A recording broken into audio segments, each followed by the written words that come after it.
কিছু কিছু শাশুড়ি আছে এমন যারা তার ছেলের ওয়াইফের সাথে এমন ব্যবহার করে যেন কেমন জানি সে তার কাজের বুয়া, সে তার বাড়ির কাজের মেয়ে।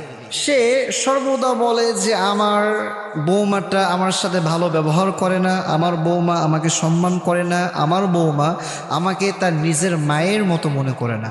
আমি ওই সমস্ত শাশুড়িকে বলতে চাই, আচ্ছা আপনি যে বলেন যে আপনার বৌমা আপনাকে সম্মান করে না, আপনার বৌমা আপনাকে ভালোবাসে না, আপনার বৌমা আপনাকে তার নিজের মায়ের মতো মনে করে না, একটা বার কি আপনি কল্পনা করে দেখেছেন যে আপনি তার সাথে কেমন বিহেভ করেন, আপনি তার সাথে কেমন আচরণ করেন?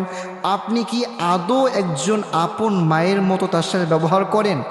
নিজের মেয়েটা যদি সকাল 8টার দিকে উঠে এরপরও কোনো একটা কথাও হয় না, বাট যদি বাড়ির বউটা সকালবেলা উঠতে জাস্ট একটু দেরি করে ফেলে, ওই বৌমাকে নিয়ে এত ধরনের কথা বলা শুরু করে যে কথাগুলো শুনে ওই বৌমাটার কলিজাটা ফুটা হয়ে যায়।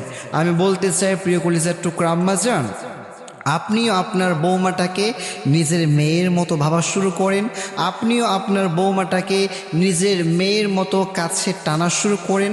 দেখবেন আপনার বৌমাও আপনাকে নিজের মায়ের মতো ভালোবাসবে, দেখবেন আপনার বৌমাটাও আপনাকে নিজের মায়ের মতো শ্রদ্ধা করবে, সম্মান করবে।